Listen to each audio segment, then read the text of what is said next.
अस्सलाम वालेकुम नाज़रीन, ड्रामा सीरियल जानसार के आने वाली एपिसोड में आप देखेंगे कि दुआ जो कि फिजा को लेकर बहुत ज्यादा परेशान है। फिजा जो कि उसकी अब शक्ल नहीं देखना चाहती और उससे बात नहीं करना चाहती। दुआ जब अपने माँ बाप के घर जाती है फिजा से मिलने, उसका हाल पूछने, तो फिजा वहाँ से उठकर चली जाती है। वो दुआ से कहती है कि वो उससे कोई भी बात नहीं करना चाहती है। अगर आज वो इस हाल में है तो सिर्फ उसकी वजह से। अब वो अपनी झूठी हमदर्दी का नाटक बंद कर दिया। अगर आज मेरा बच्चा अपने बाप के साय से महरूम हुआ है तो सिर्फ उसकी जिम्मेदार तुम हो दुआ, और इसके लिए मैं तुम्हें कभी भी माफ नहीं करूंगी। इसलिए यहाँ से चली जाओ, मैं तुमसे कोई भी बात नहीं करना चाहती।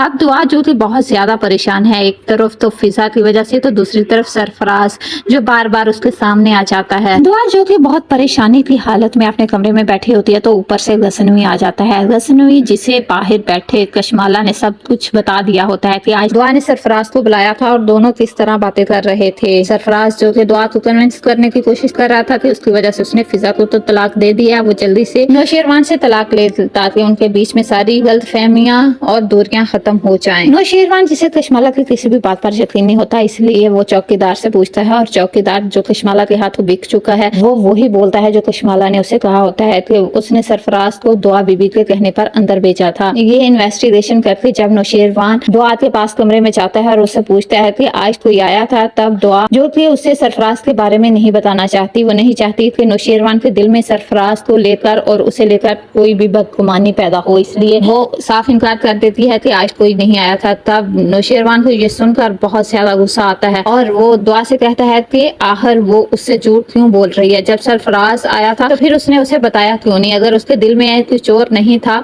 तो उसे बताना चाहिए था। तब दुआ उसे कहती है कि मैं डर गई थी कि कहीं आप सरफराज और मुझे लेकर कुछ गलत ना सोच लें, इसीलिए मैंने आपको नहीं बताया। मैं पहले ही फिजा की वजह से बहुत ज्यादा परेशान हूँ। एक वो मेरी शक्ल नहीं देखना चाह रही और इस सब का जिम्मेदार मुझे समझ रही है, तो दूसरी तरफ सरफराज ने मुझे परेशान किया हुआ है। तब नौशेरवान उसे कहता है कि अपना ड्रामा बंद करो, मुझे पता है कि सरफराज को तुम ही ने बुलाया था, क्योंकि मैंने चौकीदार और गार्ड से पूछा है, उसने यही कहा है कि तुमने उसे अंदर आने के लिए कहा था। ये बात सुनकर दुआ जो थी बहुत ज्यादा परेशान हो जाती है और कहती है कि मुझे नहीं पता कि हर चौकीदार झूठ क्यों बोल रहे हैं, लेकिन मैंने सरफराज को अंदर नहीं बुलाया। तब नौशेरवान उसे कहता है कि इन सब बातों से तो यही पता चलता है कि तुम मुझे धोखा दे रही हो। ये बात सुनने की देर थी कि दुआ के तो पैरों तले से जमीन ही निकल जाती है और उसने कभी सोचा भी नहीं था नौशेरवान उस पर शक करेगा।